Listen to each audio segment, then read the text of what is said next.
여러분 안녕하세요. 여러분은 스마트폰의 필수 기능들을 몇 가지나 활용하고 계신가요? 이번 시간은 알아두면 유용한 스마트폰의 기본 사용법에 대해 알아보도록 하겠습니다. 자, 우선 스마트폰을 켜고 끌 때인데요. 보통 스마트폰을 끄실 때 이렇게 우측에 있는 버튼을 눌러서 스마트폰을 끄게 되죠. 자, 그런데 이렇게 버튼을 누르지 않고 화면을 두 번만 터치해도 스마트폰을 켜고 끌 수가 있습니다. 자, 켜고 끄는 설정을 하기 위해서 스마트폰에 설정으로 들어갑니다. 그 다음 아래쪽으로 내려가시면 유용한 기능이라고 있죠. 유용한 기능 들어갑니다. 그러면 모션 및 제스처라고 나오죠. 모션 및 제스처 들어갑니다. 그러면 두 번 눌러 화면 켜기와 두 번 눌러 화면 끄기가 있습니다. 자, 이렇게 설정하게 되면 스마트폰의 빈 공간을 두 번만 터치하시면 화면이 꺼지게 되고요. 다시 두 번 터치하시면 켜지게 됩니다. 사용해 보시면 버튼을 눌러서 끄는 것보다 화면을 두 번 터치해서 끄는 게 훨씬 편리하게 이용을 할 수가 있어요. 자, 다시 유용한 기능 들어갑니다. 자, 그리고 모션 및 제스처 다시 들어갑니다. 그 다음은 들어서 화면 켜기가 있죠. 자, 두 번 눌러서 화면을 켤 수도 있고요. 들어서 화면을 켤 수도 있죠. 자, 지금은 들어서 화면 켜기가 꺼져 있는 상태이기 때문에 이렇게 화면이 꺼진 상태에서 스마트폰을 들더라도 화면이 켜지지 않습니다. 그러면 또 두 번을 터치하셔야 되거나 또는 옆에 버튼을 눌러서 화면을 켜셔야 되겠죠. 여기 있는 들어서 화면 켜기를 체크를 해주시게 되면 스마트폰이 꺼져 있는 상태에서 스마트폰을 들기만 하면 이렇게 화면이 켜지게 됩니다. 일일이 두 번 터치하실 필요 없이 간단하게 화면을 켤 수가 있겠죠. 들어서 화면 켜기, 두 번 눌러 화면 켜기, 두 번 눌러 화면 끄기 기능은 사용을 해보시고요. 여러분이 스마트폰을 사용하는 패턴에 맞으실 경우는 아주 편리하게 이용을 할 수가 있겠습니다. 그 다음 스마트폰을 보다 보면 스마트폰이 대기 모드로 들어가는 경우가 있죠. 영상을 볼 때도 그렇고요. 문서 같은 것들을 읽을 때도 일정 시간이 지나면 대기 모드로 들어가서 화면이 이렇게 꺼지게 되죠. 그러면 다시 화면을 켜셔야 되고 불편합니다. 이럴 때 사용 중일 때는 화면을 켠 채로 유지해 체크를 해주시게 되면 스마트폰이 내 얼굴을 인식해서 화면 앞에 얼굴이 있을 경우에는 계속 화면을 켠 채로 유지를 하게 됩니다. 스마트폰으로 영상이나 문서 같은 것들 많이 보시는 경우에는 이것도 꼭 켜고 이용하도록 하세요. 그 다음은 제스처로 소리 끄기인데요. 회의를 하고 있거나 조용한 곳에서 갑자기 전화가 오면 당황하는 경우가 있죠. 자, 그럴 때는 여기 있는 제스처로 소리 끄기를 이용을 해서 간단하게 스마트폰을 무음으로 만들 수 있습니다. 자, 일단 전화를 걸어 볼게요. 자, 전화가 왔죠? 이때 스마트폰을 덮습니다. 그러면 바로 소리가 꺼지게 되죠. 자, 당황하지 마시고요. 이 기능을 이용을 하시면 간단하게 소리를 무음으로 만들 수 있습니다. 자, 그 다음은 손전등 기능인데요. 여러분들 손전등 많이 쓰시죠? 스마트폰 상단을 아래로 쓸어 내리시고 한 번 더 쓸어 내리시게 되면 여기에 손전등이라고 나오게 되죠. 자, 이 손전등을 켜시게 되면 이렇게 손전등이 켜지게 됩니다. 자, 그런데 이 손전등을 터치하고 기다립니다. 그러면 손전등 밝기를 조절할 수 있는 슬라이드 바가 나오게 됩니다. 여기서 손전등 밝기를 조절해서 밝기의 단계를 조절할 수가 있죠. 손전등도 장시간 이용하시게 되면 상당한 열이 발생하고요. 배터리 소모에 많은 영향을 주게 됩니다. 장시간 이용을 하실 때는 손전등 밝기를 낮춰서 1단계로 이용을 하시게 되면 오래 쓰셔도 발열 없이 장시간 쓰실 수가 있어요. 주로 이용하시는 상황에 맞춰서 밝기를 조절해서 이용을 하도록 하세요. 자, 그 다음 소리 조절이죠. 자, 소리 조절은 스마트폰 좌측에 있는 음량 조절 버튼을 위나 아래로 한 번만 눌러주시면 이렇게 음량 조절 막대가 나오게 되는데요. 자, 이때 상단에 있는 점 3개 버튼을 누르시면 전체적인 음량을 조절할 수 있죠. 자, 제일 좌측은 미디어 소리가 되겠습니다. 영상을 본다거나 또는 유튜브 같은 것들을 볼 때 이 음량을 조절하시면 되겠고요. 그 다음 그 옆은 벨소리죠. 벨소리 조절을 하실 때는 여기서 조절을 하시면 되겠습니다. 자, 그 다음은 알림 소리죠. 알림 소리가 너무 클 경우 여기서 알림 소리를 조절하시면 되겠습니다. 자, 그 다음 여기는 시스템 소리가 되겠습니다. 경고음이라든지 시스템에서 나는 소리들은 전부 여기서 조절을 해주시면 되겠습니다. 자, 이것은 여기 설정 버튼을 눌러서 여기서 조절을 하셔도 되겠죠. 편리한 대로 이용을 하시면 되겠습니다.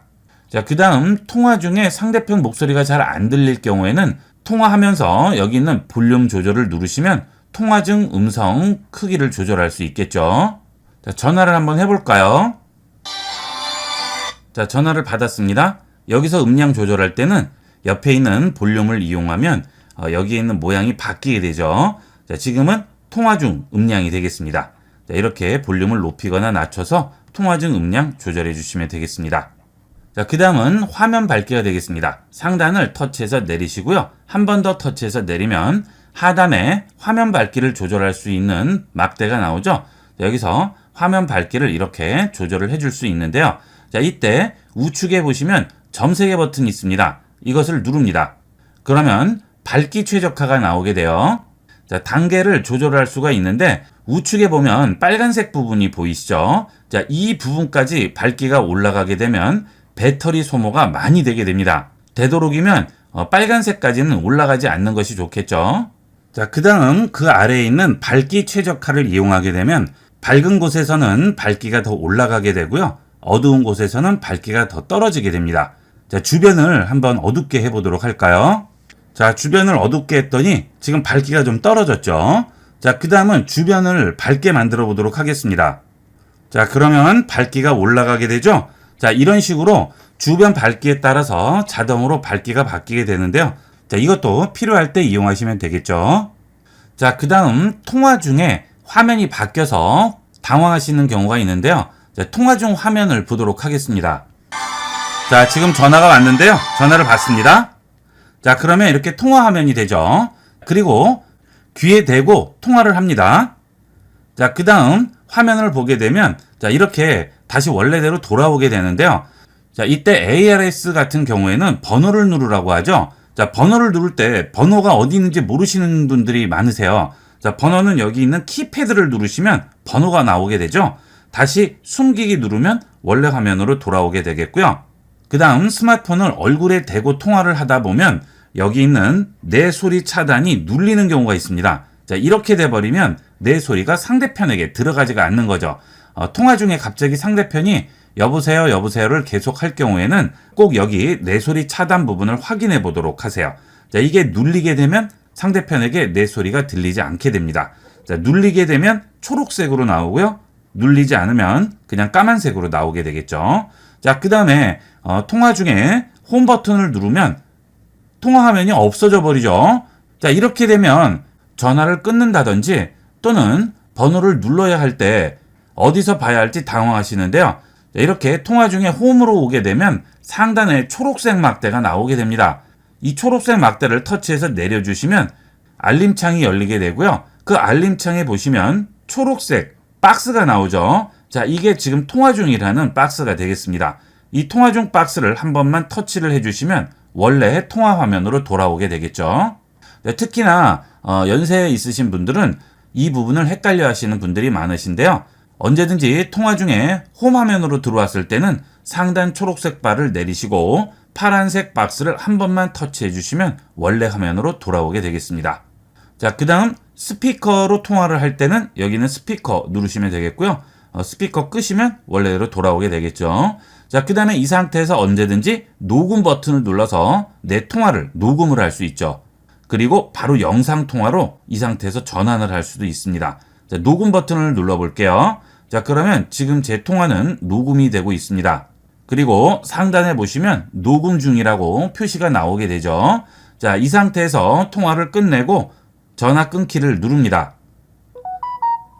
그러면 알림 소리가 나오면서 통화가 끊어지게 되죠. 자, 이렇게 녹음된 내용은 어디서 들어보죠? 스마트폰에서 녹음 앱을 찾아주시면 되겠습니다. 자, 옆으로 넘어가 보시면 여기 음성 녹음이라고 되어 있죠. 자, 이게 혹시 나오지 않으시는 분들은 아래쪽을 위쪽으로 쓸어 올리셔도 되고요. 아니면 여기는 앱스 버튼을 누르셔서 앱스 화면으로 들어오신 다음 상단 터치하시고요. 녹음이라고 검색을 하시면 음성 녹음 앱 바로 찾을 수 있습니다. 자, 음성 녹음 앱 실행하시게 되면 우측 상단에 목록이라고 나옵니다. 목록 눌러보시면 지금 금방 통화한 내용을 여기서 찾을 수가 있어요. 그리고 플레이 눌러서 들어볼 수가 있겠죠. 이렇게 간단하게 통화 중에도 통화한 내용을 녹음을 할 수 있고요. 들어볼 수 있습니다.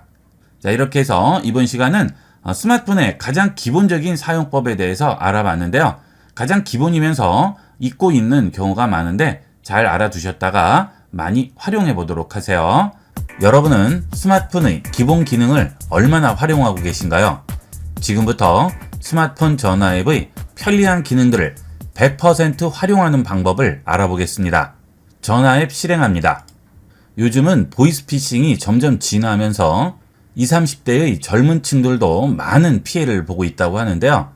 첫 번째로 보이스피싱 같은 피해를 줄이기 위한 차단 방법부터 알아보도록 하겠습니다. 전화기 앱 실행한 상태에서 우측 상단 점색의 버튼 누르시고 설정으로 들어갑니다. 그러면 통화 설정에 수신 차단 해제라고 있죠? 수신 차단 해제 들어갑니다. 제일 처음 설정하셔야 될 부분은 발신 번호 표시 제한 번호 전화 차단이죠. 보통 전화가 왔을 때 번호가 뜨지 않는 경우가 있습니다. 그런 경우 대부분 피싱이거나 광고 전화인 경우가 많죠. 그래서 번호가 뜨지 않는 전화는 전부 차단을 해주시는 게 첫 번째가 되겠고요. 자, 그 다음 두 번째는 광고 전화나 피싱 전화는 070으로 오는 경우가 많죠. 자, 그래서 070 번호는 일단 차단을 해주시는 게 좋겠죠. 아래쪽 전화번호 추가 부분에 070 입력을 하고요. 그 다음 입력한 번호와 일치할 때를 누르시고 입력한 번호로 시작할 때로 바꿔줍니다. 자, 그러면 070으로 시작하는 번호는 차단이 되는 거죠. 플러스 눌러줍니다. 그러면 아래쪽에 070 입력한 번호로 시작할 때는 차단이 되게 되겠죠. 이렇게 하면 기본적으로 광고 전화는 많이 차단을 시킬 수 있고요. 피싱 전화 같은 경우도 많이 방지를 할 수가 있겠죠. 그 다음 피싱 전화가 많이 걸려오는 국번은 국제 전화가 되겠습니다. 저 같은 경우도 지금 국제 전화가 2번이나 왔었는데요. 이런 국제 전화는 미리 차단을 해주시면 피싱을 방지하는 데 많은 도움이 되겠죠. 특별히 국제 전화가 올 일이 없는 분들은 국제 전화는 차단을 해주시는 게 좋습니다. 우측 상단 점색의 버튼 누르시고 설정 들어가셔서 아래쪽으로 내려가시면 기타 통화 설정이라고 있습니다. 여기 들어가세요. 그 다음 국제 전화로 들어가시게 되면 수신 전화 차단이라고 있죠. 이것도 되도록이면 체크해 주시는 게 좋겠죠. 그러면 그 순간 이후부터는 국제 전화로 오는 전화는 전부 차단이 되게 됩니다.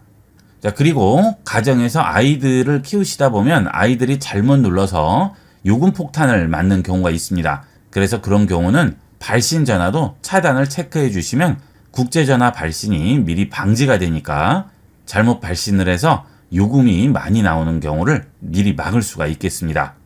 자, 그 다음은 전화가 왔을 때 내 연락처에 없는 번호로 전화가 오는 경우가 있죠. 그런 번호들일 경우 번호를 보시게 되면 국번이 3으로 시작하거나 2로 시작하는 경우는 광고나 피싱 전화일 경우가 많습니다.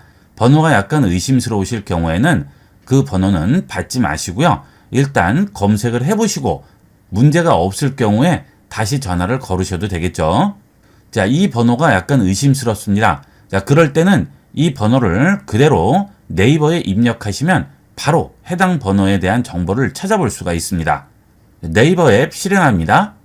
자, 이렇게 검색을 해보시게 되면 벌써 더콜 스팸 전화번호부라고 나오고요. 더콜에서 2447회 조회됐다고 하죠. 자, 들어가 볼게요. 자, 여기 보시면 보험 광고라고 나오죠. 자, 광고 전화라고 벌써 스팸 등록이 되어 있네요. 자, 이렇게 번호가 약간 의심스러울 경우에는 일단 받지 마시고 네이버에서 바로 한번 검색을 해보신 다음 받으시는 게 안전하게 이용을 하는 방법이 되겠습니다. 자, 그 다음 이런 전화가 왔을 경우에는 차단을 해주시는 게 좋겠죠. 자, 해당 전화번호 터치합니다. 그리고 우측에 보시면 I 버튼이 나오는데요. 이 I 버튼 누릅니다. 그러면 아래쪽 메뉴에 차단이라고 있죠. 차단 눌러줍니다. 그러면 이 번호의 전화 또는 메시지를 더 이상 받지 않는다고 하죠. 차단하겠습니다. 그러면 이렇게 금지 표시가 나오게 되고요. 그 다음 우측에 더보기 버튼을 누르시면 스팸 번호로 신고를 할 수도 있죠. 그 다음 최근 통화 목록으로 다시 돌아가 볼게요. 그러면 전화기 모양 옆에 이렇게 금지 표시가 나오게 됩니다. 자, 이런 식으로 스팸이나 피싱 전화를 그때그때 차단을 해주시다 보면 한두 달 정도만 지나도 지금까지 여러분이 봤던 스팸이나 피싱 전화를 현저하게 줄일 수가 있습니다. 요즘 피싱 전화로 인해서 많은 피해를 보고 있는데요. 업무상 어쩔 수 없이 전화를 받아야 할 경우에는 모르겠지만 그렇지 않다면 꼭 이런 식으로 한번 확인을 하고 통화를 하셔야 되겠습니다. 그 다음 대표적인 피싱 전화가 검찰청 사칭에서 오는 피싱 전화죠. 절대 검찰청이나 공공기관에서는 전화로 문제를 해결하지 않습니다. 반드시 공문을 보내게 되어 있죠. 혹시나 의심스러울 경우에는 걸려온 곳에 전화번호를 문의하신 다음 확인해 보셔야 되겠습니다. 요즘 피싱 전화가 기승이라고 하고요. 피해보는 분들도 많이 늘었다고 합니다. 꼭 이런 식으로 차단하고 확인하고 이용하도록 하세요. 자, 그 다음은 녹음 기능이죠. 예전에는 업무상 녹음을 하는 경우가 많았지만 요즘은 혹시 모를 상황에 대비해서 증거 자료를 확보하기 위해서 녹음을 하는 경우도 많은데요. 일단 전화를 해보도록 하겠습니다. 자, 이렇게 전화가 왔죠. 자, 통화를 해보도록 하겠습니다.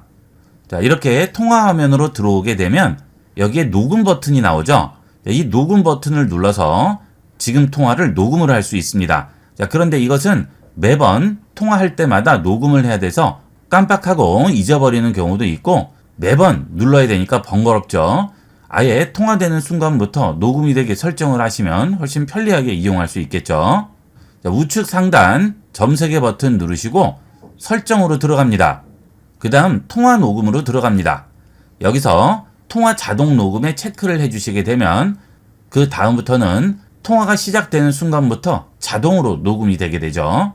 자, 일일이 따로 버튼을 누를 필요 없이 통화할 때마다 매번 자동으로 녹음이 되게 됩니다. 그리고 그 녹음한 내용은 녹음한 통화에 들어가서 지금까지 녹음된 통화 내용들을 전부 확인할 수가 있습니다. 자, 그 다음 녹음한 통화가 많을 경우에는 용량이 많이 차지하겠죠. 자, 그럴 경우 오래된 통화 녹음 파일 삭제해서 오래된 통화 녹음 파일들을 전부 삭제를 해줄 수가 있습니다.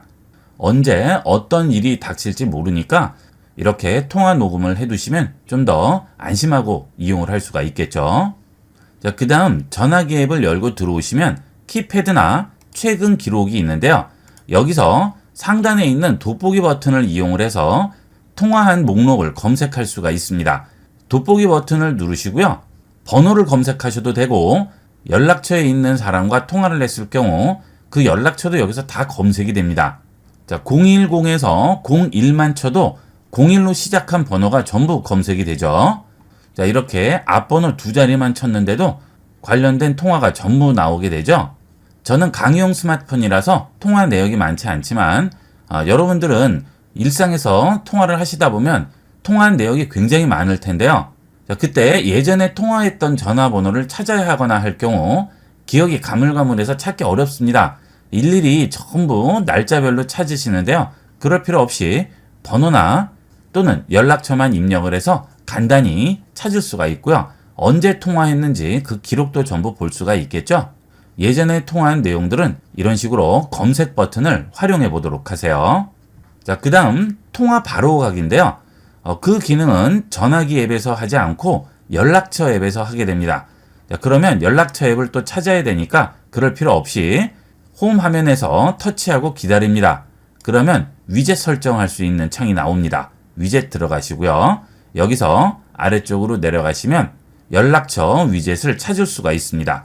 옆에 있는 화살표를 누르시게 되면 다이렉트 전화 또는 다이렉트 영상 통화라고 있죠. 자, 다이렉트 전화 선택해 볼게요. 추가합니다. 그 다음 연락처를 선택을 해주세요. 그러면 이렇게 해당 연락처가 바로 홈 화면에 나오게 되죠. 자, 이제 이 연락처와 통화를 할 때는 전화 앱 실행하고 해당 연락처를 누르고 하실 필요 없이 여기 있는 바로가기 배지만 한번 터치해 주시면 바로 통화가 되게 됩니다. 간단하게 통화할 수가 있겠죠. 자주 통화하는 연락처들은 이렇게 꺼내놓고 이용을 하시면 훨씬 빠르고 편리하게 이용을 할 수 있습니다. 요즘은 컴퓨터에서 하는 대부분의 일들을 스마트폰에서도 할 수 있는데요. 문서 작성도 간단한 작업은 얼마든지 스마트폰에서 할 수 있고 프린트까지 가능합니다. 이번 시간은 무료로 이용하는 갤럭시 스마트폰의 가장 대표적인 문서 작성 프로그램 삼성 노트에 대해 알아보겠습니다. 삼성 노트는 갤럭시 스마트폰 사용자는 기본적으로 설치가 되어 있는데요. 혹시 설치되어 있지 않은 분들은 삼성 스토어에서 설치해 주시면 되겠습니다. 갤럭시 노트 실행합니다. 그러면 처음에는 작성된 문서가 없을 경우 이렇게 빈 페이지만 나오게 되죠. 우측 하단에 있는 연필 버튼 누르시면 이제 문서 작성을 할 수가 있습니다. 그런데 일반 워드 프로세서와는 다르게 삼성 노트에는 문서의 사이즈를 지정하는 부분이 없죠. 그것 때문에 헷갈리시는 분들이 많으신데요. 사이즈를 정확하게 알 수 있는 방법은 일단 아무거나 입력을 해볼게요. 제목도 아무거나 일단 입력을 해보겠습니다. 이 상태에서 뒤로 돌아갑니다. 그 다음 다시 돌아가게 되면 이렇게 작성한 노트가 나오게 되죠. 여기서 해당 노트로 들어갑니다. 그리고 우측 상단 점 3개 버튼 누르시고요. 아래쪽에 보시면 인쇄라고 나오죠. 인쇄 선택합니다. 그러면 지금 용지 크기가 A4로 나오죠. 지금 내가 작성한 문서는 A4 사이즈의 문서 작성이 되겠습니다. 이렇게 하면 실제 문서의 사이즈와 내가 작성한 노트의 내용들을 전체적으로 확인을 할 수가 있겠죠. 사이즈가 헷갈리시는 분들은 이런 식으로 확인을 해보시면 되겠습니다. 다시 문서 작성 들어갑니다. 이제 여기에 텍스트를 입력을 하게 될 텐데요. 여기서 커서가 깜빡이는 위치에 그대로 입력을 해주시면 되겠죠. 이렇게 텍스트를 입력을 했습니다. 원하는 곳에 커서 두고요. 백스페이스 뒤로 가기 누르고 엔터 쳐서 세 줄로 만들어 봤습니다. 이제 텍스트에 대한 조정을 해보도록 하겠습니다. 우선 크기가 있죠. 우리가 컴퓨터에서 워드 프로세서 쓰는 것과 동일한 방식을 이용하시면 되겠습니다. 글씨 크기를 조절할 경우 터치하고 기다립니다. 그러면 선택 메뉴가 나오게 되죠. 모두 선택하겠습니다. 그러면 전체 텍스트가 선택이 되는데요. 내가 원하는 구역만 이렇게 잡아주시면 되겠죠. 이 상태에서 폰트 사이즈를 조절을 해야 되는데 이렇게 선택이 되게 되면 또는 텍스트를 누르고 기다리면 메뉴가 뜨죠. 이 메뉴 때문에 가려서 뒤에 메뉴가 안 보입니다. 이럴 때는 해당 메뉴 터치하고요. 드래그해서 내가 편한 곳에 옮겨 놓으시면 됩니다. 그 다음 텍스트 크기를 조절을 해보도록 하겠습니다. 이렇게 크기를 키울 수가 있네요. 그 다음 그 옆에는 글자 배경색이라고 있죠. 이걸 터치하시게 되면 이 글씨의 배경 컬러를 지정할 수 있어요. 이렇게 터치합니다. 그러면 글씨 주위에 배경색을 넣어줄 수가 있죠. 다시 터치하고 기다립니다. 전체로 선택을 할게요. 그 다음 그 옆은 텍스트 컬러가 되겠습니다. 앞서 컬러 지정한 것은 글씨 박스 컬러가 되겠고요. 이번 것은 글씨 컬러가 되겠습니다. 글씨 컬러를 다른 컬러로 지정을 했습니다. 그러면 터치하시면 이렇게 글씨 컬러와 박스 컬러를 지정을 하게 되겠죠. 그 다음은 그 옆에 텍스트 옵션을 이용을 할 수 있습니다. 정렬 방법이죠. 좌측 정렬, 중앙 정렬, 우측 정렬, 정렬을 해줄 수 있고요. 그 다음 볼드체, 이태릭체, 그 다음 밑줄선, 취소선 지정을 해줄 수 있습니다. 그 다음은 번호 매기기와 포인트 지정이죠. 지금 안녕하세요 쓰고요. 엔터를 입력을 했죠. 그래서 다음 단락으로 넘어간 상태입니다. 그 다음 삼성 노트에 다음에 또 엔터가 들어갔습니다. 그래서 그 다음 단락으로 넘어갔죠. 즉 이 위쪽이 한 단락이고요. 그 다음이 또 한 단락이 되겠고요. 그 다음 또 나머지 줄이 또 한 단락이 되겠죠. 각각 단락의 처음에는 포인트나 번호를 매길 수가 있습니다. 터치해서 쭉 전체 선택한 다음 여기 있는 단락 메뉴를 누르고요. 포인트 지정을 해볼게요. 그러면 단락마다 앞쪽에 포인트가 들어가게 되죠. 그 다음 번호로 매길 수도 있겠죠. 이렇게 해주게 되면 앞으로는 엔터 치면 알아서 번호가 적용이 됩니다. 목록을 만들거나 강조 표시를 이용할 때는 편리하게 이용할 수가 있겠습니다. 그 다음 이번에는 단락을 만들지 않고 그냥 텍스트를 이었을 때는 어떻게 될까요? 알아보겠습니다 하고 스마트폰에서 문서를 작성이라고 써볼게요. 그렇게 되면 이쪽에 엔터를 넘기지 않아도 그 다음 줄로 넘어가게 되죠. 자, 여기서부터 이 아래까지가 하나의 단락이 되는 거죠. 자, 그래서 이런 번호나 포인트 표시들은 단락의 제일 앞쪽에만 적용이 됩니다. 그 다음에는 띄어쓰기만 적용이 되죠. 자, 이렇게 했을 때 프린트 명령을 주면 어떤 식으로 보이는지 확인해 보도록 하겠습니다. 자, 제목을 연습이라고 했어요. 자, 뒤로 돌아갑니다. 자, 그 다음 우측 상단 점세개 버튼 누르고요. 인쇄에 들어가 봅니다. 그러면 A4 용지일 때 이렇게 나오게 되죠. 자, 지금 우리가 보는 화면이 A4의 좌측부터 우측 끝까지가 되겠습니다. 자, 몇 글자 들어가지가 않았죠. 그 이유는 우리가 텍스트의 사이즈를 많이 키운 상태죠. 왼쪽 끝부터 오른쪽 끝까지가 A4의 가로 길이라고 생각하시면 되겠어요. 자, 이제 다시 또 작성을 해볼까요? 자, 이렇게 한번 나갔다가 다시 그 문서로 들어오게 되면 보이던 메뉴가 보이지 않죠? 자, 그럴 때 상단에 있는 연필 버튼을 누르면 다시 수정할 수 있는 창으로 들어오게 됩니다. 여기서 수정하시면 되겠어요. 그 다음은 체크박스도 있죠? 네, 체크박스를 선택하면 단락마다 체크박스를 생성할 수가 있습니다. 자, 일단 번호 매기기는 끄도록 할게요. 자, 그 다음 이번에는 체크박스 지정합니다. 그러면 체크박스 모양이 나오죠? 이것도 단락마다 체크박스를 지정을 할 수 있어요. 그리고 앞쪽에 체크를 할 수 있죠. 자, 이런 경우에는 어디 이용할까요?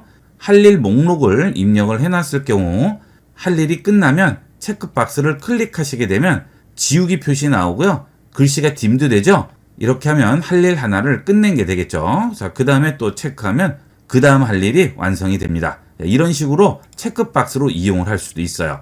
자, 취소하려면 또 전체 선택을 하시고요. 체크박스 꺼주시면 되겠죠. 자, 그 다음 이번에는 그림도 불러와 보도록 하겠습니다. 우측 상단에 있는 클립 모양 누릅니다. 그리고 직접 카메라로 찍으셔도 되고요. 갤러리에 있는 이미지를 가져오셔도 되고 직접 스캔을 받으셔도 됩니다. 스캔은 스마트폰 카메라로 스캔을 받게 되는 거죠. 자, 카메라와 스캔의 차이는 스캔은 주로 문서에 해당하는 것이고요. 카메라는 풍경이라든지 사물을 찍는 게 되겠죠. 자, 그 다음에 음성 녹음을 그 자리에서 즉석에서 할 수도 있고요. 오디오 파일을 첨부할 수도 있고 그림판 넣어줄 수도 있습니다. 자, 일단 이미지를 첨부해 볼까요? 갤러리 들어갑니다. 그러면 이미지들이 나오겠죠? 여기서 원하는 이미지 선택합니다. 체크되고요. 완료하면 되겠습니다. 자, 물론 여러 장을 얹을 경우에는 여러 장을 체크를 해주시면 되겠죠. 자, 필요한 것만 체크하시고요. 완료합니다. 그러면 이렇게 이미지가 들어가게 되고요. 그 이미지는 코너나 변을 잡고 사이즈를 조절할 수도 있고요. 상단에 있는 회전점을 잡고 회전을 시킬 수도 있습니다. 자, 하지만 원하는 위치에 가져다 놓을 수 있을까요? 자, 터치하고 이쪽으로 옮겨 볼게요. 안 되죠. 자, 이거는 우리가 워드 프로세서에서 문서 작성하는 것과 동일합니다. 워드 프로세서에서도 아무 곳이나 그림을 가져다 놓을 수는 없죠. 자, 그 다음은 상단 메뉴에 보시면 낙서 모양이 있죠. 자, 이것은 직접 우리가 그릴 수가 있죠. 자, 여기에 있는 연필 모양, 형광펜, 지우개 등을 이용을 해서 그리거나 지울 수 있습니다. 자, 연필부터 해볼까요? 그러면 만연필, 수성펜, 연필, 붓 여러 가지가 나오죠. 자, 붓을 한번 선택을 해볼까요? 자, 그 다음에 사이즈를 조절을 해볼게요. 자, 컬러는 까만색으로 하겠습니다. 자, 닫습니다. 그 다음 여기다 그려볼게요. 자, 이렇게 손으로 직접 쓸 수가 있죠. 자, 다시 누릅니다. 자, 이번에는 연필로 해볼게요. 자, 연필도 굵기 지정을 할 수가 있죠. 자, 이렇게 굵기 지정을 하고요. 닫고 연필로 써보겠습니다. 자, 이렇게 연필로 쓴 효과도 그대로 만들어낼 수 있고요. 자, 그 다음 지우개를 이용을 해서 필요 없는 부분 지울 수 있습니다. 이렇게 지우죠. 자, 지금 지우개 두께가 나오죠. 지우개 터치하시게 되면 지우개 두께 지정할 수 있어요. 이렇게 해서 쭉 원하는 부분은 지워주시면 되겠습니다. 자, 그리고 이 형광펜은 기존에 쓰여있는 텍스트나 사진 같은 곳에 강조를 해줄 수 있어요. 이렇게. 자, 그 다음에 이런 식으로. 그렇죠? 실제 형광펜처럼 이용할 수 있습니다. 자, 그 다음 이 삼성 노트의 편리한 점 중에 하나는 이렇게 일일이 여기에 있는 타자기 모양을 눌러서 타이핑을 할 필요 없이 필기체 인식 기능을 이용을 해서 여기에 직접 글씨를 써서 텍스트로 바꿔줄 수 있습니다. 필기체 인식은 진한 필기체가 좋기 때문에 펜을 눌러서 진하게 나오는 펜으로 바꾸겠습니다. 자, 그 다음에 여기다 직접 써볼게요. 자, 안녕하세요 라고 썼죠? 자, 그 다음 여기 있는 필기체 인식 버튼 누릅니다. 그러면 어때요? 지금 안녕하세요 라고 써진 구역 부분을 얘가 인식을 한 다음 알아서 텍스트로 바꿔주죠. 자, 이런 게 굉장히 편리한 부분이죠. 자, 변환해주게 되면 그 텍스트가 변환이 되게 됩니다. 흘려 쓰는 글씨도 거의 완벽하게 들어와요. 인공지능이 요즘 발달하면서 이런 기능들은 정말 놀라울 정도로 발전을 했습니다. 자, 이렇게 해서 간단하게 여러분이 문서를 작성할 수 있겠죠. 자, 그 다음 이 상태에서 저장을 해보도록 할까요? 우측 상단 점 3개 버튼 누르시면 여기에 파일로 저장이라고 있습니다. 이 파일로 저장을 들어가시게 되면 PDF로도 저장이 가능하고요. 마이크로소프트 워드로도 가능하고 파워포인트로도 저장을 할 수 있고요. 이미지 파일, 즉 JPG 파일로도 저장을 할 수 있습니다. 자, 그 다음 텍스트 파일이라는 것은 여기 있는 글씨 부분만 TXT 파일로 저장이 되는 거죠. 자, 여러분이 일단 이동 중에 뭔가 문서를 써야 하는데 간단한 작업 같은 경우에는 여기서 바로 작업을 해서 전송을 할 수도 있지만 복잡한 문서 작업은 스마트폰에서 작업하기가 어렵죠. 그럴 때는 일단 텍스트나 전체적인 구성만 간단하게 작업을 해두시고요. MS 워드나 또는 이미지, 텍스트 파일로 넘겨서 실제 작업은 컴퓨터에서 할 수도 있겠죠. 아주 간편하게 이용을 할 수 있습니다. 삼성 노트가 가장 활용도가 높다고 할 수 있어요. 자, 그 다음 뒤로 돌아가겠습니다. 다시 뒤로 돌아갑니다. 자, 그러면 지금 여기 문서 파일 보이죠? 자, 그 다음에 이렇게 문서 작성을 해서 프린트를 연결을 하면 여러분이 여기서 직접 프린트도 할 수 있는데요. 자, 그 대신 스마트폰에서 프린터를 하기 위해서는 네트워크가 지원되는 프린터여야겠죠. 네트워크나 와이파이를 지원하는 프린터는 간단하게 스마트폰에서 프린트할 수 있습니다. 여러분 프린터의 제조사를 확인한 다음 구글 플레이 스토어에서 해당 제조사 입력하면 여러 가지 프린터 드라이버를 찾을 수 있습니다. 자, 예를 들어서 앱손 프린트예요. 앱손 프린터라고 입력을 하시면 모바일 프린터, 스마트 프린터 4, HP 프린터, 앱손, 아이 프린터 쭉 나오죠. 설명서에 보시면 어떤 앱을 설치하라고 나올 겁니다. 그 앱만 설치하면 간단하게 스마트폰에서도 프린터 할 수 있어요. 자, 그 다음 지금까지 본 내용 중에 좀 이상한 부분이 있지 않으셨나요? 자, 저장을 하지 않습니다. 삼성 노트는 클라우드에 저장이 되는 것이기 때문에 자동 저장이 됩니다. 내가 따로 저장할 필요가 없습니다. 작업하다가도 그냥 닫기만 하면 알아서 저장이 됩니다. 이런 것도 아주 편리한 기능이 되겠죠. 그 다음 다시 문서 작성 버튼 누르고요.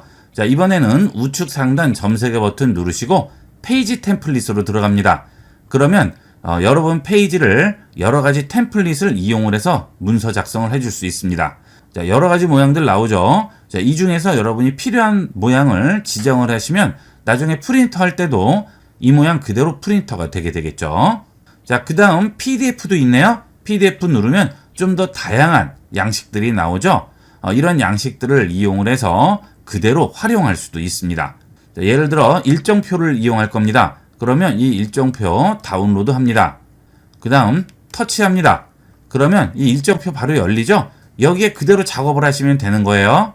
이것은 배경에 이미지를 깔아놨다고 생각하시면 돼요. 그리고 우리는 그 위에 그냥 작업을 하는 거죠. 자, 이런 식으로 이용하시면 얼마든지 스마트폰에서도 원하는 문서 작업 할 수 있고요. 이동 중에도 얼마든지 작업이 가능합니다.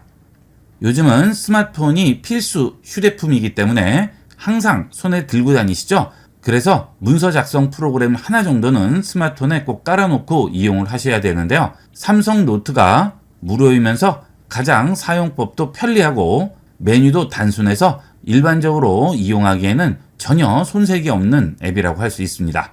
많이 활용해 보도록 하세요. 스마트폰 앱 중에서 자주 이용하는 앱이 카카오톡인데요.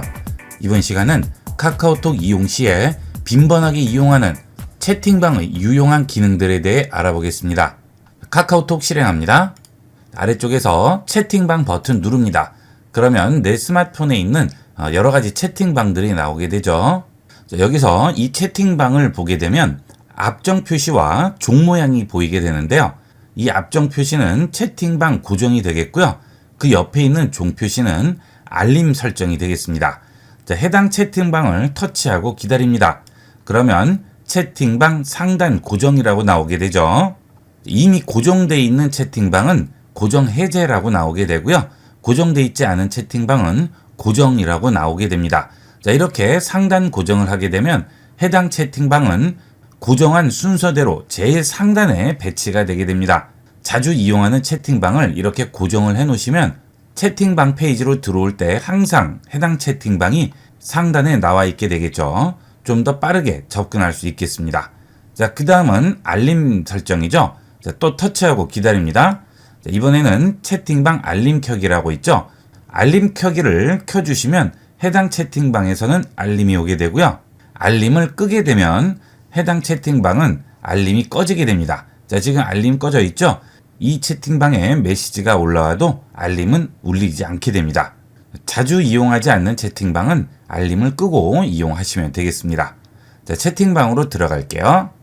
채팅방에서 대화를 하다 보면 사진, 문서, 파일 등을 주고받을 경우가 많은데요. 일일이 채팅창을 이렇게 이동해서 찾을 필요 없이 우측 상단에 있는 줄세개 버튼을 누르시고 채팅방 서랍에서 간단하게 찾아줄 수 있습니다. 사진, 동영상 터치하시게 되면 이 채팅방에서 주고받은 사진들이 전부 나오게 되죠. 그리고 영상도 같이 확인할 수 있습니다. 그 다음 주고받은 파일이 있을 경우에 파일도 확인이 가능하겠죠. 그리고 링크가 메시지로 왔을 경우에는 링크도 여기서 확인할 수 있겠죠. 주고받은 사진이나 링크를 빠르게 확인하실 경우에는 이 채팅방 서랍에서 간단하게 찾아주시면 되겠습니다. 그 다음 이 줄세개 버튼을 눌렀을 때 아래쪽에 보시면 별 표시가 나오게 되죠. 이것은 즐겨찾기가 되겠습니다. 자, 앞서 채팅방 페이지에 있는 것은 고정과 알림이 되겠고요. 즐겨찾기는 이 고정과는 또 다른 부분이 되겠죠. 채팅방을 고정을 할 경우에는 카톡을 실행하고 꼭 들어오게 되는 자주 들어오는 채팅방이고요. 자주 들어가지는 않더라도 중요한 채팅방들은 즐겨찾기를 이용을 해서 한 번에 모아볼 수가 있습니다. 자, 채팅방에 들어오셔서 우측 상단 줄세개 버튼 누르시고요. 여기 있는 즐겨찾기 별 표시 선택합니다. 그러면 즐겨찾기에 추가가 되겠죠. 이렇게 즐겨찾기에 추가를 하게 되면 채팅 페이지에 보시면 별 표시가 같이 또 뜨게 되겠습니다. 이 별 표시가 되어 있는 채팅방들은 한꺼번에 모아서 확인할 수 있습니다. 채팅 페이지에 들어오셔서 우측 상단 톱니바퀴 설정 누르시고요. 여기서 정렬 선택합니다. 그러면 즐겨찾기 순이라고 나오죠. 여기에 체크를 해주시게 되면 별 표시된 채팅방들이 전부 우선적으로 보이게 되겠죠. 이 경우 고정 채팅방과 즐겨찾기 채팅방이 같이 보이게 되겠죠. 자, 그 다음 다시 채팅방으로 들어왔는데요. 이렇게 1대1 대화를 하던 중에 여러 명과 채팅을 해야 할 경우에 그룹 채팅방을 다시 만드시는 경우가 있는데요. 지금 이 상태에서 그룹 채팅방을 만들 수 있죠. 우측 상단 줄세개 버튼 누르시고 대화 상대 초대합니다. 그 다음 친구 중에 원하는 사람 선택한 후에 확인 버튼 누르시면 그 친구를 초대를 할 수가 있죠. 이 경우 채팅방 제목을 따로 정하게 되겠죠. 채팅방 명을 그룹 채팅으로 했습니다. 여기서 확인합니다. 그러면 채팅방으로 들어온 상태가 되는데 아직은 채팅방이 생성이 된 상태가 아닙니다. 이것 때문에 헷갈려 하시는 분들이 많으신데요. 채팅방에 대화를 올리기 전까지는 채팅방이 생긴 상태가 아닙니다. 그래서 뒤로 가기 버튼을 누르시게 되면 지금 생성한 채팅방은 없어지는 거죠. 자, 반드시 채팅방을 생성한 후에는 환영 메시지 같은 기본 채팅 문구를 전송을 하셔야 되겠습니다. 환영합니다 라고 전송을 했습니다. 자, 그러면 이제 채팅방이 생성이 된 거죠. 자, 뒤로 돌아가 보시면 기존에 있던 채팅방은 그대로 있고 새로 그룹 채팅방이 생성이 됐죠. 기존 채팅방은 1대1 대화방이고요. 그룹 채팅방은 다시 생성이 된 것이 되겠습니다. 자, 이렇게 그룹 채팅방을 생성을 했을 경우 나가기 버튼을 누르게 되면 1대1 대화방과는 다른 메뉴가 나오게 되는데요. 자, 일단 1대1 대화방에서 나가기를 해볼게요. 우측 상단 줄세개 버튼 누르시고 여기서 나가기 버튼 누릅니다. 그러면 그냥 나가기라고 나오게 되죠. 자, 이번에는 그룹 채팅방으로 들어갔습니다. 자, 그 다음 우측 상단 줄세개 버튼 누르시고요. 여기서 나가기 버튼 누릅니다. 그러면 이번에는 조용히 나가기라고 있죠. 조용히 나가기를 하게 되면 내가 나갔다는 알림을 채팅방에 표시를 하지 않게 됩니다. 나갔는지 나가지 않았는지 다른 사람은 모르게 되겠죠. 자, 그 다음 나가기가 하나 더 있습니다. 우측 상단 줄세개 버튼 누르시고요. 하단에 톱니바퀴 설정 누릅니다. 그 다음 아래로 내려가시면 채팅방 나가기가 있고요. 초대 거부 및 나가기가 있죠. 자, 초대 거부 및 나가기를 하게 되면 나를 다시 초대할 수가 없죠. 그룹 채팅방을 나가더라도 계속 반복적으로 초대하는 경우가 있는데요. 그럴 경우 초대 거부 및 나가기를 하면 나를 다시 초대할 수 없습니다. 물론 그냥 나가기를 하면 다시 초대하면 초대가 되겠죠. 자, 이 경우는 그룹 채팅방이고요. 1대1 채팅방은 그런 메뉴가 나오지 않습니다. 톱니바퀴 설정 누르시고 아래쪽에 보시면 채팅방 나가기만 있고 초대 거부 및 나가기는 나오지 않죠.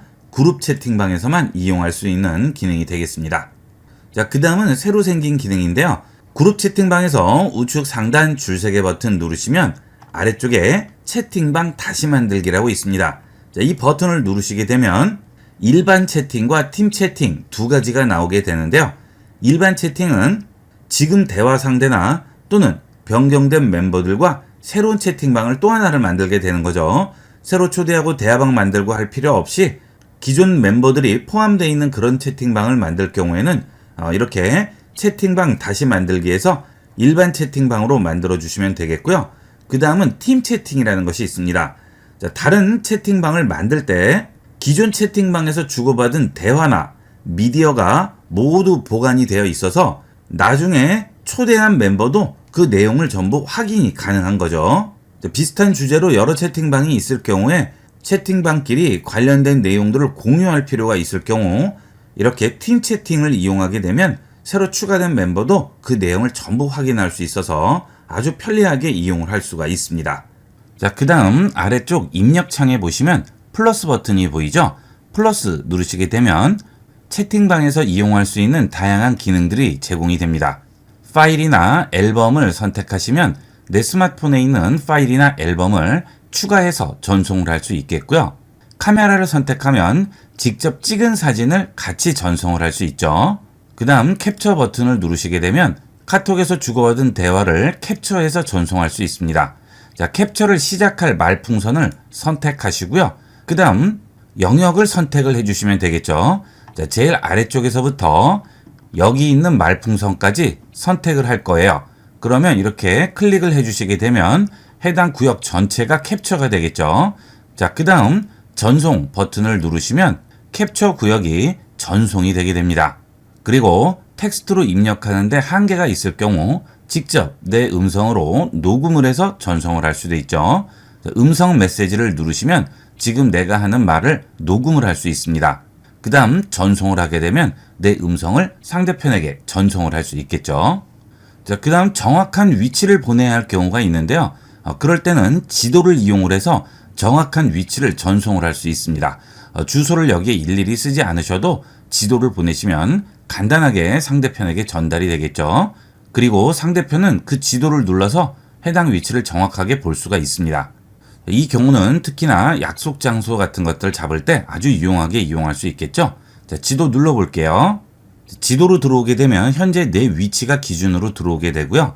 이렇게 지도를 움직여서 내가 원하는 정확한 위치에 위치 표시 마크를 가져다 놓으면 위쪽에 정확한 정보가 나오게 되겠죠. 자, 이 상태에서 위치 보내기 터치하시게 되면 바로 해당 위치를 전송을 할 수 있습니다. 자, 이 경우 상대편은 카카오티나 카카오 맵을 이용을 해서 내비게이션을 활용할 수도 있고요. 대리운전을 이용을 할 수도 있겠죠. 일일이 주소를 설명하지 않아도 간편하게 이용을 할 수 있습니다. 자, 그 다음은 얼마 전에 카톡에 추가된 기능이죠. 예약 메시지 기능이 되겠습니다. 자, 이 기능이 많은 분들이 원하던 기능인데 드디어 카톡에도 생겼죠. 자, 예약 메시지를 이용하려면 내가 지정한 날짜와 시간에 메시지를 알아서 카카오톡에서 전송을 해주게 됩니다. 자, 메시지를 입력을 했어요. 자, 그 다음 사진을 추가할 수도 있고요. 영상을 추가하거나 파일을 추가할 수도 있죠. 자, 그 다음 날짜를 정합니다. 터치하시고 원하는 날짜를 선택하신 다음 시간을 지정하시면 되겠죠. 오전 오후 중에 원하는 시간을 선택을 하시고요.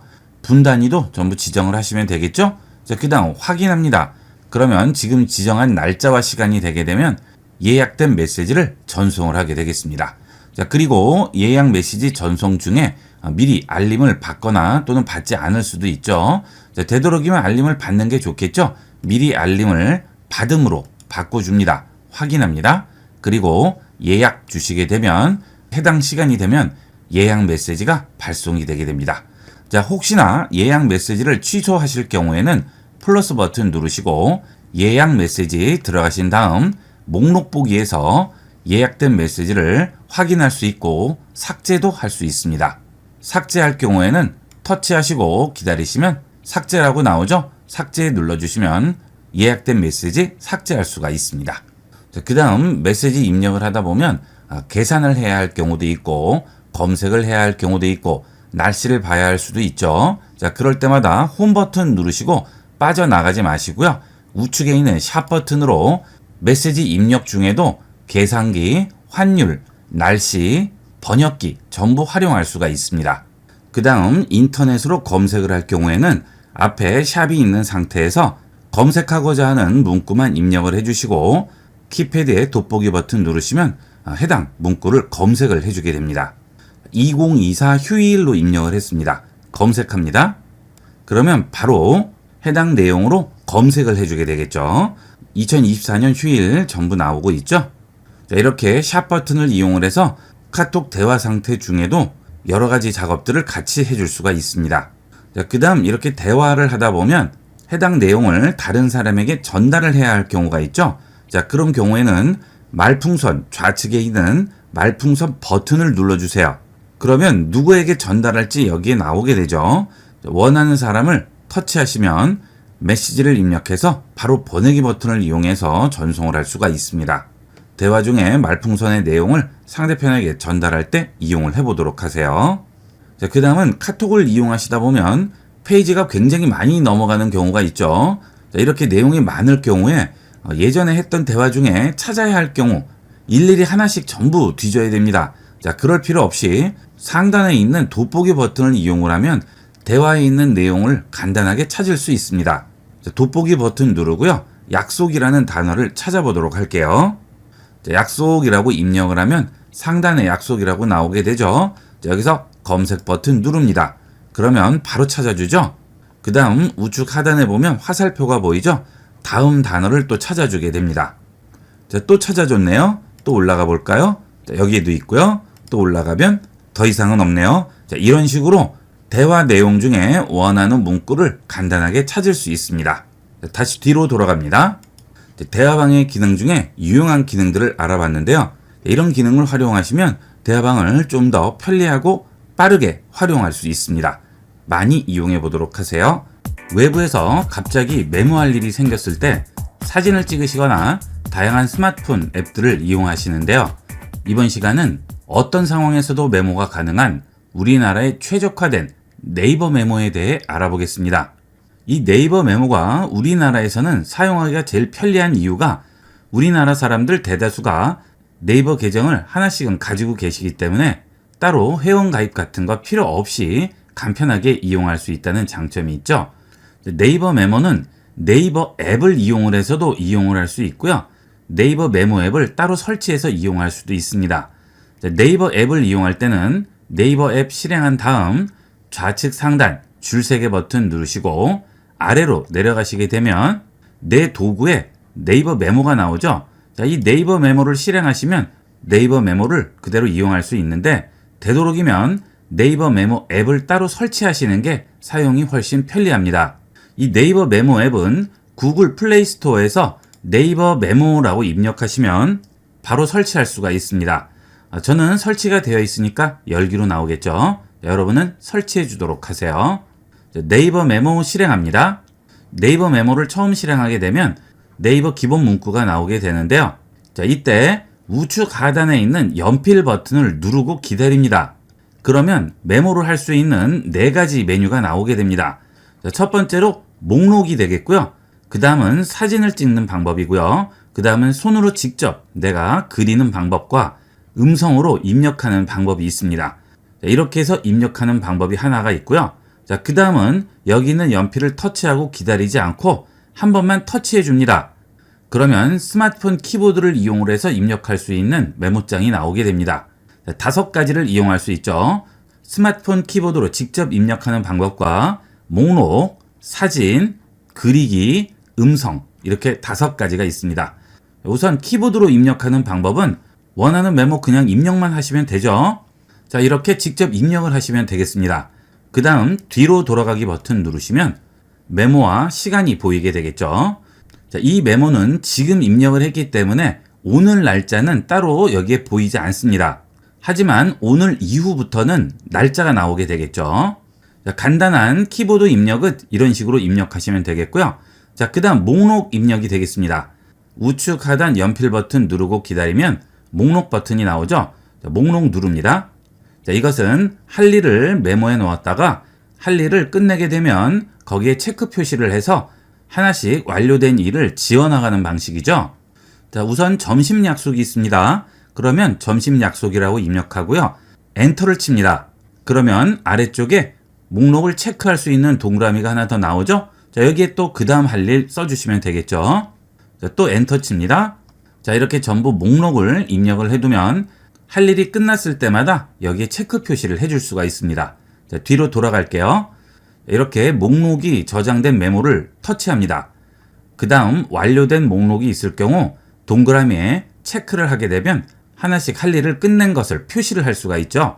자, 그 다음에 할 일의 경우에는 시간을 표시를 할 수가 있습니다.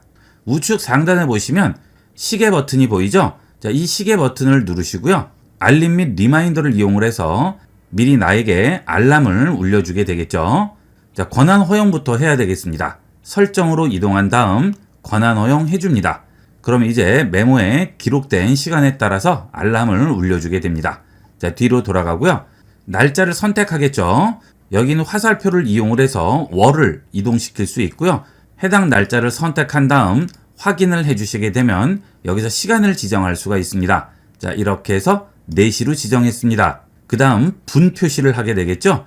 몇 분인지 여기서 표시를 해주면 됩니다. 자, 그리고 확인해 주시게 되면 해당 시간이 되면 알람이 울리게 되겠죠. 자, 이렇게 해주시면 할 일이나 약속을 잊지 않고 챙길 수가 있겠습니다. 그리고 메모 목록에 보면 알람이 표시가 되어 있죠. 자, 다시 연필 모양 터치하고 기다립니다. 자, 이번에는 사진이죠. 자, 사진 누릅니다. 여기 있는 카메라 버튼을 누르면 직접 찍어서 메모에 첨부를 할 수 있고요. 그 다음 나머지는 스마트폰에 저장되어 있는 사진 중에 내가 원하는 사진만 골라서 첨부를 할 수가 있죠. IB96 운영자님 명함인데요. 자, 이걸 첨부를 해보도록 하겠습니다. 선택합니다. 그러면 1이라고 나오죠. 한 번에 30장까지 메모에 사진을 첨부할 수 있습니다. 저는 한 장만 첨부해 보도록 할게요. 첨부합니다.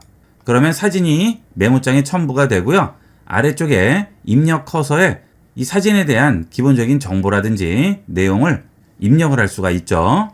기본 내용을 입력했습니다. 뒤로 돌아갑니다. 자, 그러면 이 메모가 목록에 나오게 되겠죠.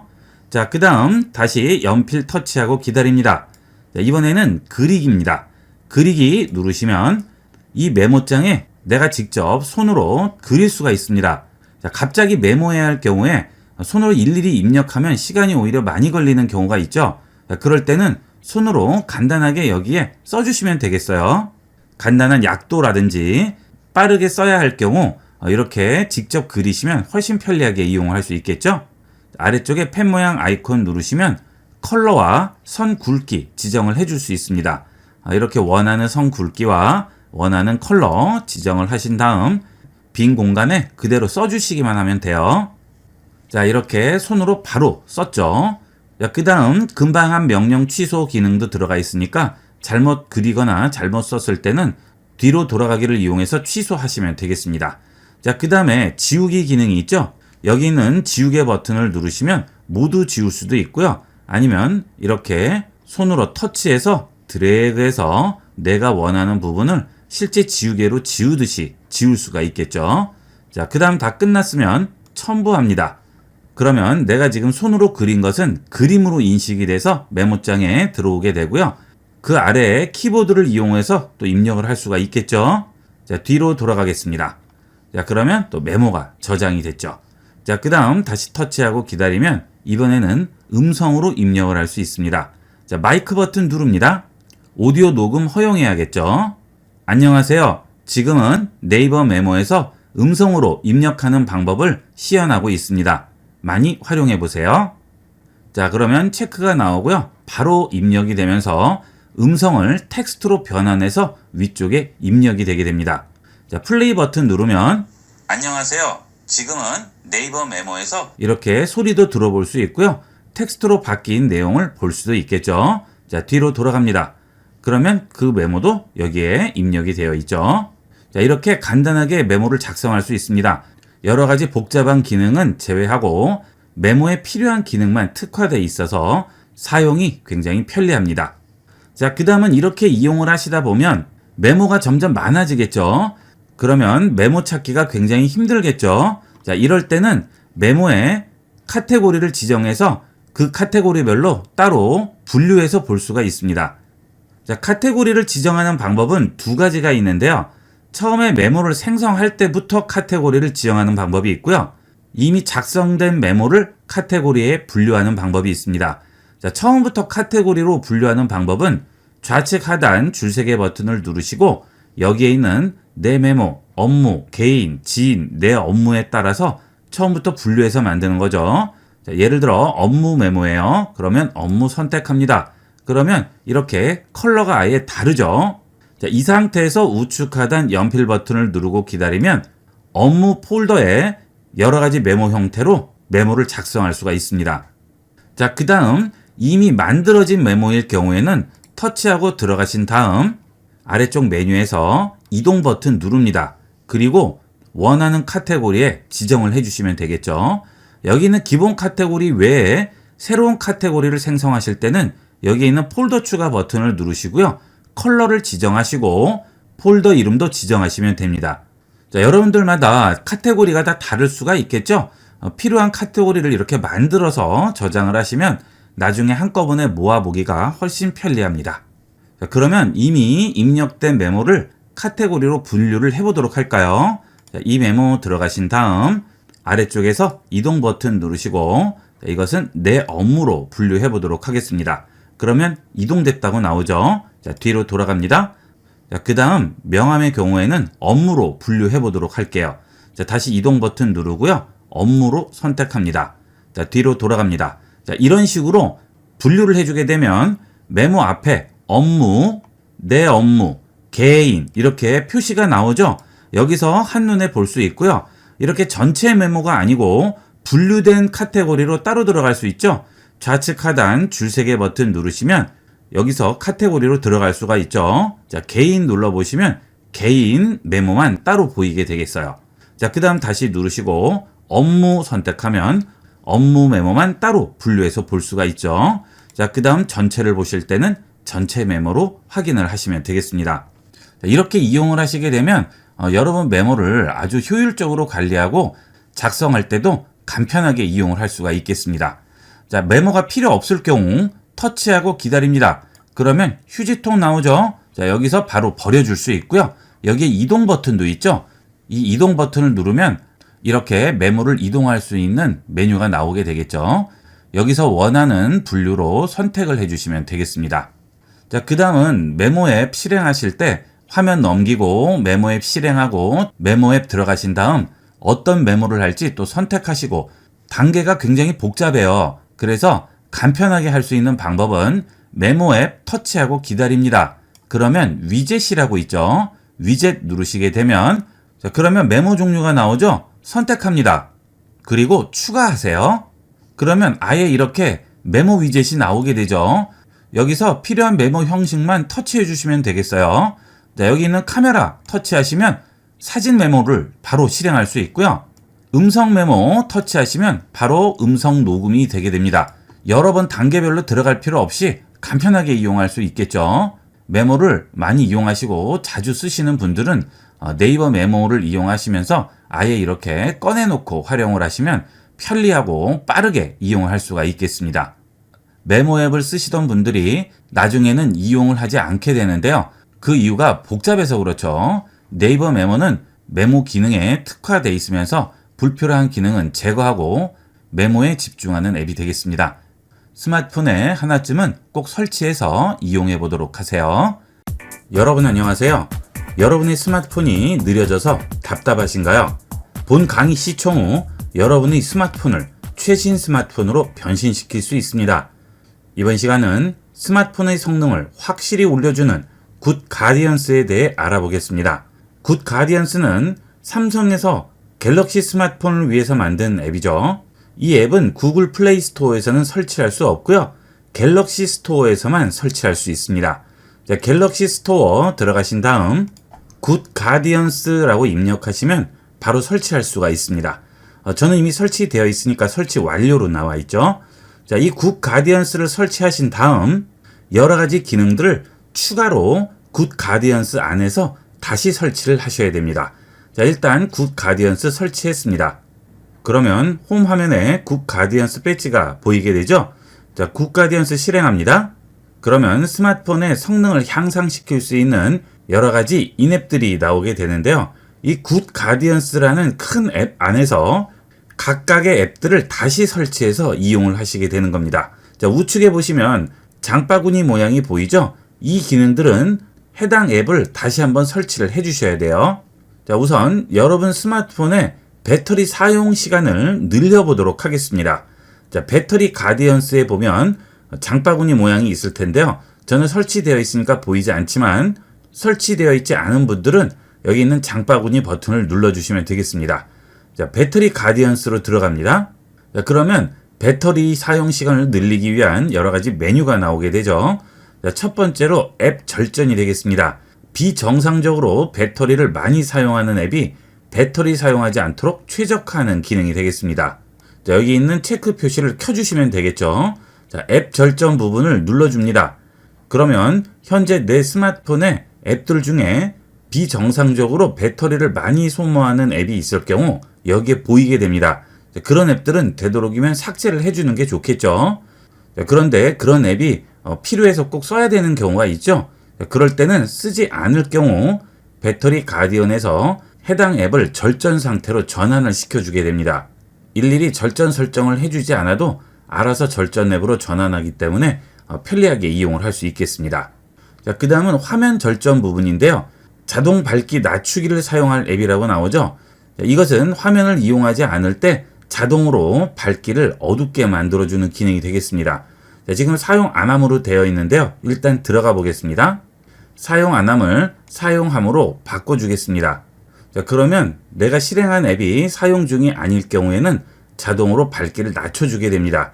만약 제외를 시킬 앱이 있을 경우 제외 대상 앱 부분에서 편집 버튼 누르시고요. 제외 대상 시킬 앱을 선택을 해주시면 되겠죠. 예를 들면 유튜브를 보실 경우에 어딘가에 기대 놓고 그 상태로 계속 시청을 하시는 경우가 있죠. 그때 화면이 어두워지면 불편하죠. 그런 경우는 앱을 제외시켜 주시면 되겠습니다. 여기 보시면 유튜브 있죠? 자, 이렇게 체크를 해주시면 유튜브는 자동 밝기 조절해서 제외가 되는 거죠. 자, 이렇게 제외시켜줄 앱들만 여기서 선택을 해주시면 되겠습니다. 그 다음은 스크린 커튼 기능인데요. 보통 앱을 이용을 하시다가 화면이 꺼지게 되면 해당 앱도 중지가 되게 되죠. 자, 그런데 스크린 커튼을 이용하게 되면 화면이 꺼지더라도 앱 동작 상태는 그대로 유지가 되게 됩니다. 자, 스크린 커튼 들어가시게 되면 이런 식으로 화면이 꺼지더라도 앱은 계속 작동된다고 나오게 되죠. 그 다음은 데이터 네트워크 절전이 되겠습니다. 요즘은 5G 스마트폰들 많이 이용을 하실 텐데요. 5G 스마트폰을 이용할 경우 배터리 소모가 LTE에 비해서 월등히 많이 소모가 되죠. 설정으로 들어가 보도록 하겠습니다. 설정 들어가셔서 연결 들어가시게 되면 아래쪽에 모바일 네트워크라고 나오죠. 여기 들어가시게 되면 데이터 네트워크 방식에서 여러분 스마트폰에 5G와 LTE 모드를 설정을 할 수 있는데요. 이때 좀 더 빠르게 이용하기 위해서 5G 우선 모드를 이용하게 되면 모든 앱이 전부 5G 기준으로 네트워크로 연결이 되게 되죠. 자, 그런데 장시간 이용하게 되면 5G 모드를 이용할 경우에는 데이터 사용량도 많아지고 배터리도 많이 소모가 되게 됩니다. 자, 이럴 때 장시간 이용할 앱은 LTE로 전환을 할 수 있습니다. 여기서는 이용할 수 없고요. 배터리 가디언에서 데이터 네트워크 절전으로 들어가신 다음 5G를 사용하지 않을 앱을 설정을 해주시면 스마트폰 자체는 5G 우선 모드로 되어 있더라도 해당 앱을 이용을 할 때는 LTE로 연결이 되게 됩니다. 자, 우측 상단 플러스 버튼 누르시고요. 예를 들어서 여러분들이 유튜브를 이용하려고 하는데 유튜브는 보통 한번 보게 되면 1, 20분은 금방 지나가게 되죠. 자, 근데 5G로 연결을 해놓게 되면 유튜브를 시청할 때 5G로 계속 연결이 돼 있습니다. 이때 유튜브에 체크를 해주시고 추가를 해주시면 앞으로는 5G 우선 모드더라도 유튜브를 이용할 때는 LTE로 연결이 되게 됩니다. 이렇게 하게 되면 배터리 사용 시간을 많이 늘릴 수가 있습니다. 장시간 이용하는 앱들은 이렇게 네트워크 절전 모드를 이용하도록 하세요. 그 다음은 취침 중 절전이 되겠습니다. 취침 중에는 자동 최적화와 성능 제한으로 배터리 사용 시간이 늘어난다고 하죠. 자, 선택합니다. 그러면 취침 시간을 지정할 수 있죠. 예를 들어 11시에 취침을 시작해서 아침 7시 기상으로 설정을 해놓게 되면 오후 11시부터 아침 7시까지는 절전 상태가 되는 거죠. 자, 이런 식으로 취침 중 절전을 이용하면 배터리 사용 시간을 늘릴 수가 있습니다. 자, 그 다음 배터리를 많이 사용하는 설정을 최적화해서 사용 가능 시간도 늘릴 수 있네요. 배터리 사용 시간 늘리기 들어갑니다. 자, 그러면 다크 모드라든지 부드러운 모션 화면 전환, 밝기, 화면 자동 꺼짐, 모바일 핫스팟, 동영상 밝기, 편안하게 화면 보기, 삼성 키보드 소리를 끄거나 켜서 배터리 사용 시간을 늘릴 수가 있습니다. 와이파이 절전 모드는 켜주는 게 좋겠죠. 사용 패턴을 분석해서 자주 쓰는 와이파이는 그대로 이용하되 나머지는 전부 절전으로 돌리게 됩니다. 그러면 와이파이를 검색할 때 소모되는 배터리 양을 많이 줄일 수가 있겠고요. 삼성 키보드를 이용할 때 소리가 나게 되면 거기서도 배터리가 소모가 되겠죠. 자, 그런 것도 조절을 해줄 수 있습니다. 그 다음 편안하게 화면 보기도 이용하게 되면 배터리 소모량을 많이 줄일 수 있습니다. 블루라이트가 들어가게 되면 아무래도 화면에 표시를 해야 되기 때문에 배터리가 많이 소모가 되게 되죠. 자, 이런 식으로 배터리 가디언을 이용을 해서 배터리 사용 시간을 늘릴 수가 있고요. 그 다음 앱 성능 향상 기능이 있는데요. 갤럭시 app 부스터라고 하죠. 자, 들어가 보겠습니다. 그러면 여러분 스마트폰에 설치된 앱을 최적화함으로써 설치된 앱의 속도를 최소 10%에서 많이는 20% 정도까지 올릴 수가 있습니다. 이렇게 이용을 하게 되면 스마트폰 속도를 피부로 느낄 수가 있습니다. 지금 최적화 눌러주시면 바로 최적화가 되게 되겠죠. 이 기능은 OS가 업데이트된 이후에 이용하시면 가장 큰 효과를 볼 수가 있고요. 일주일에 한 번씩만 최적화를 하셔도 항상 쾌적한 상태에서 스마트폰을 이용할 수가 있겠습니다. 그 다음은 메모리 가디언이죠. 메모리를 정리해서 성능을 높일 수 있습니다. 자, 들어갑니다. 자, 스마트폰은 재시동을 하지 않고 이용하는 경우가 많고요. 종료를 하는 경우가 잘 없죠. 보통 이용하시는 분들 보면 일주일 동안 한 번도 재시동하지 않고 이용하시는 분도 계시고 1년 동안 한 번도 재시동을 안 하시는 분들도 계시는데요. 자, 그렇게 되면 스마트폰 메모리에 여러 가지 찌꺼기들이 남게 됩니다. 그래서 필요 없는 공간을 많이 차지하다 보니까 스마트폰에서 사용할 수 있는 여유 공간이 줄어들므로써 속도가 많이 떨어지게 되죠. 자, 그런 경우에 메모리 가디언을 이용을 해서 메모리를 정리해 주시면 훨씬 더 빠른 속도를 경험할 수 있고요. 앱도 원활하게 실행이 되게 됩니다. 자, 지금 정리를 눌러주시게 되면 메모리에 4기가 정도 되는 용량을 정리를 하게 되죠. 자, 이렇게 소리가 나면서 정리가 되게 되면 완전히 달라진 스마트폰을 경험할 수가 있습니다. 되도록이면 메모리 가디언은 생각날 때마다 한 번씩 최적화해 주시면 스마트폰을 항상 최적의 상태로 유지할 수가 있겠습니다. 물론 스마트폰 설정에 들어가도 이런 기능들이 있긴 하지만 이 굿 가디언스에서는 좀 더 세부적으로 조절을 하게 되고 효과도 훨씬 높습니다. 많이 이용해 보도록 하세요. 여러분 안녕하세요. 여러분은 스마트폰의 필수 기능들을 몇 가지나 활용하고 계신가요? 스마트폰의 필수 기능 중 위젯 기능은 스마트폰을 스마트하게 쓰도록 도와주는 대표적인 기능이죠. 이번 시간은 대표적 필수 기능인 스마트폰 위젯 기능에 대해 알아보겠습니다. 이 위젯 기능은 스마트폰을 사용할 때 일일이 앱을 터치하지 않고 해당 앱의 중요한 필요 기능들만 바깥에 빼놓을 수 있는 그런 기능이 되겠습니다. 위젯을 설정하기 위해서 홈 화면에 터치하고 기다립니다. 그러면 위젯 설정 창으로 들어오게 되죠. 여기서 위젯 선택합니다. 가장 대표적이고 필수적인 위젯 기능들만 보도록 하겠습니다. 첫 번째로 날씨 기능입니다. 날씨 옆에 화살표를 눌러주시면 현재 스마트폰이 있는 지역의 날씨 정보를 보여주게 됩니다. 습도라든지 온도, 비올 확률, 그 다음 며칠 뒤의 날씨까지 전부 보여주게 되죠. 하나만 선택을 해볼까요? 선택했습니다. 추가합니다. 그러면 이렇게 날씨 위젯 창이 나오게 됩니다. 위젯을 터치하고 기다리면 하얀색 박스가 나오고요. 이렇게 들어서 내가 원하는 위치에 옮겨 놓을 수도 있습니다. 만약 다음 페이지로 옮기고자 한다면 터치해서 우측이나 좌측으로 움직이면 다음 페이지로 넘길 수도 있죠. 이런 식으로 원하는 위치에 가져다 놓을 수 있어요. 이 위젯은 사이즈를 조절할 수 있는 위젯이 있고요. 사이즈 조절이 되지 않는 위젯이 있는데 이 날씨 위젯은 고정된 위젯이기 때문에 사이즈 조절이 되지 않습니다. 지울 때는 터치하고 기다리면 아래쪽에 삭제 버튼이 나오죠. 삭제하시면 삭제할 수 있습니다. 다시 위젯 화면으로 들어갑니다. 지금 본 날씨 위젯은 이 날씨 위젯인데요. 그 외에도 여러 가지 날씨 위젯들이 있죠. 여러분이 보기에 편한 위젯으로 이용을 하시면 되겠습니다. 그 다음은 네이버 메모를 쓰시는 분들은 메모 위젯도 이용할 수 있습니다. 네이버 메모를 이용하기 위해서 앱을 실행하고 원하는 종류의 메모를 선택해서 메모하셔야 되는데 이 위젯을 이용하면 간편하게 이용할 수 있습니다. 위젯 선택해 볼게요. 추가합니다. 그러면 이렇게 위젯 창이 나오죠. 여기서 메모 종류를 그대로 선택만 해주시면 돼요. 손글씨 메모를 입력하고자 할 때는 여기에 있는 버튼 누르시면 바로 손글씨 위젯으로 들어와서 그대로 이렇게 메모를 하실 수가 있겠죠. 음성으로 메모를 하고자 할 때는 여기는 마이크 버튼 누르시면 바로 음성 메모를 할 수도 있습니다. 간단하게 이용을 할 수 있습니다. 이 위젯은 사이즈 조절이 가능하기 때문에 터치하고 기다리면 조절 버튼이 나오고요. 이렇게 원하는 사이즈로 조절해서 이용을 할 수가 있겠죠. 그 다음은 여러분들 많이 이용하시는 네이버 지도가 있죠.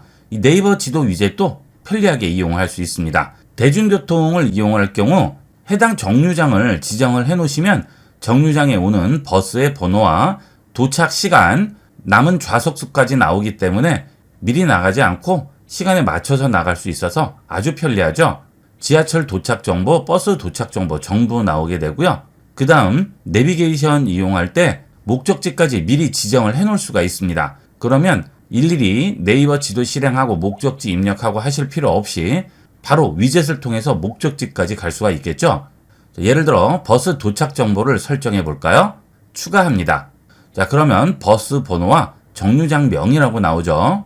3003번 입력을 해 볼게요. 3003번 버스 눌렀습니다.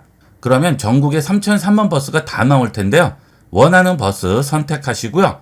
정류장을 선택해 주시면 됩니다. 교대역을 선택을 해 볼까요? 완료합니다.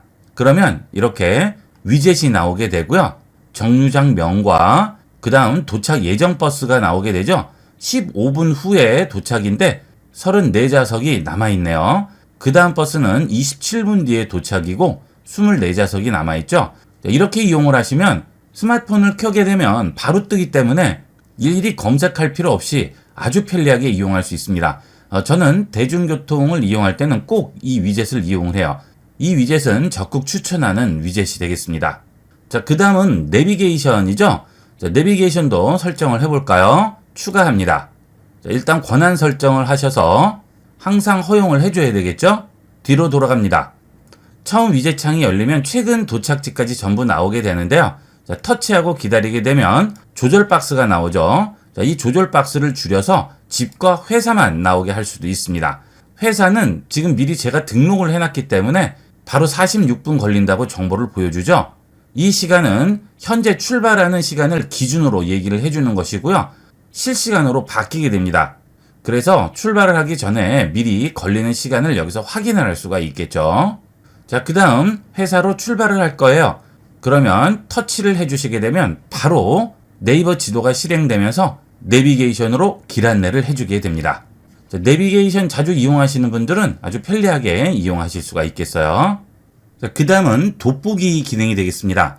자, 시력이 나쁘신 분들은 보통 돋보기 기능을 이용을 할 때 카메라 앱을 키셔서 확대하고 하시는데 이 돋보기 위젯은 돋보기에 최적화되어 있기 때문에 이용하시기가 훨씬 편리합니다. 자, 돋보기 위젯을 설치해 볼게요. 추가합니다.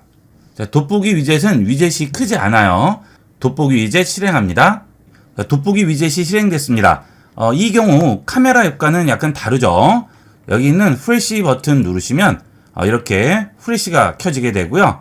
자, 그 다음에 확대 정도는 여기서 조절을 해줄 수 있습니다. 자, 이렇게 해서 확대와 축소를 해줄 수 있죠. 자, 그 다음 우측에 있는 버튼을 누르시게 되면 밝기 설정이라든지 그 다음 대비를 설정을 해서 좀 더 선명하게 보이게 바꿀 수 있죠. 자, 이용하시는 분마다 차이가 있기 때문에 내가 보기에 가장 적당한 정도로 맞춰서 쓰시면 좀 더 선명하게 보실 수가 있겠습니다. 그 다음 아래는 흑백으로 보거나 또는 여러 가지 색깔들을 입혀서 확인을 할 수가 있겠죠.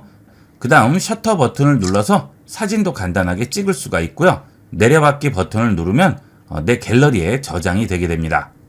특히나 부모님들 연세 있으신 분들은 꼭 설치해 드리도록 하세요. 자, 그 다음은 요즘 라디오를 많이 들으시는데요. 라디오 위젯도 있습니다.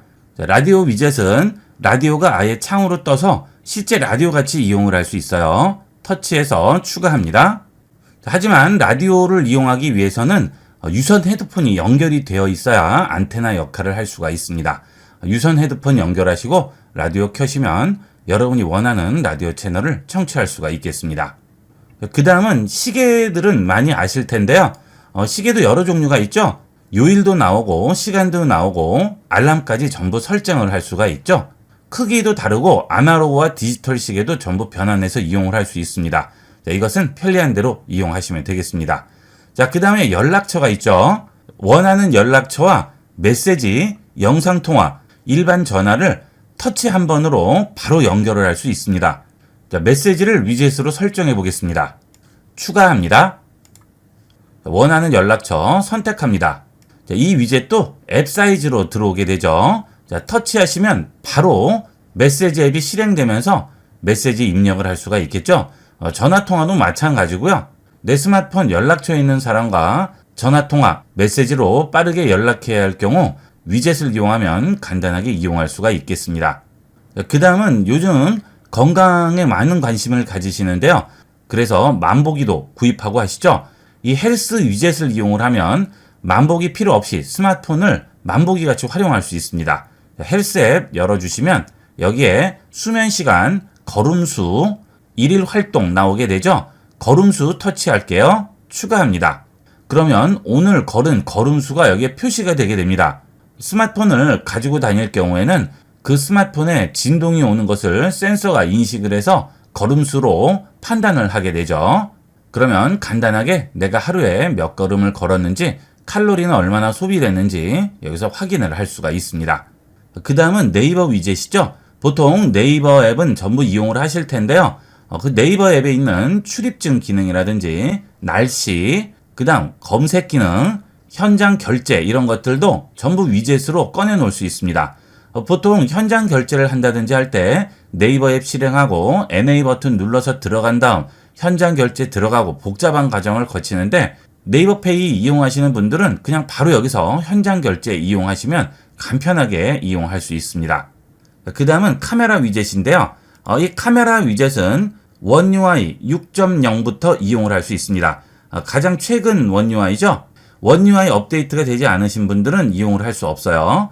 자, 여기 있는 커스텀 카메라 선택을 하시게 되면 카메라의 기능 중에 원하는 기능만 설정을 해서 위젯으로 설치할 수가 있습니다. 아래쪽에 시작 모드라고 나오죠. 여기 들어가시게 되면 전면 카메라, 후면 카메라를 지정할 수 있고요.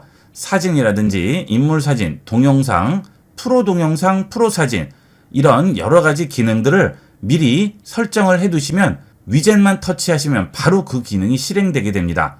일일이 카메라 실행하시고 카메라에서 해당 기능 실행해서 설정하고 하는 과정들을 전부 없애버리고 위젯 터치 한 번으로 바로 접근할 수 있죠. 급하게 사진을 찍어야 할 경우에는 아주 유용하게 쓰일 수가 있겠습니다. 이렇게 해서 스마트폰의 필수 기능 중에 하나인 위젯 기능에 대해서 알아봤는데요. 이 위젯을 잘 쓰지 않으시는 분들이 많으신데 한번 이용하시면 절대 후회하지 않는 기능이 되겠습니다. 많이 활용해 보도록 하세요. 이번 시간은 여기까지 하도록 하겠습니다. 감사합니다. 본 영상을 시청해주신 모든 분께 감사드립니다. 좀 더 체계적으로 컴퓨터 및 모바일 기기 사용법을 배우려면 www.ib96.com, ib컴퓨터교육.com을 추천드립니다. 그리고 저희 채널에 구독과 멤버십 회원으로 가입해주시면 좀 더 좋은 콘텐츠로 보답하겠습니다. 감사합니다.